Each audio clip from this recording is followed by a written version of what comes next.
ঈদে ঘোরাঘুরি করতে চলে এলাম গরিবের সিঙ্গাপুরে। হ্যাঁ ভিউয়ার্স, শুনলে আশ্চর্য হলেও এটা আসলেই গরিবের সিঙ্গাপুর। আর এই জায়গাটি হচ্ছে বরিশাল বিভাগের পিরোজপুর জেলার ব্যাকুটিয়া যে সেতু রয়েছে সেই সেতুর ঠিক নিচে। এখানে অনেক সুন্দর দুটি শুশুক মাছ দেখা যাচ্ছে।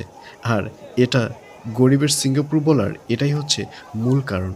আর এখানে পিরোজপুরের যত লোক আছে সবাই আসে, কারণ এটাই হচ্ছে ঈদ কাটানোর অনেক সুন্দর একটি প্লেস।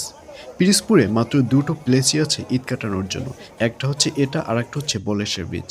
এবং পরবর্তীতে চলে এলাম, এখানে মাটির অনেক শিল্প রয়েছে, অর্থাৎ মাটি দিয়ে কাপ, ব্রিজ, প্লেট ইত্যাদি তৈরি করা হয়। সো জিনিসগুলো দেখে অনেক বেশি ভালো লাগছে। দেখুন কত সুন্দর একটা কাপ তৈরি করেছে শুধুমাত্র মাটি পুড়িয়ে, এবং নিচে দেখা যাচ্ছে আরও একটি থালা, এবং এগুলোর দাম হচ্ছে ১০০ থেকে ২০০ টাকার মধ্যে।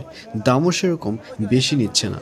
কিন্তু সবথেকে মজার ব্যাপার হচ্ছে যে জিনিসগুলো দেখে মনে হচ্ছে যে এটা অরিজিনালি আসল। এগুলো যে মাটির তৈরি সেটা একবারও মনে হচ্ছে না। এই যে দেখুন, এই আরও একটা মাটির ব্যাঙ। ব্যাঙগুলো আমরা আগেও দেখতে পেরেছি মাটির।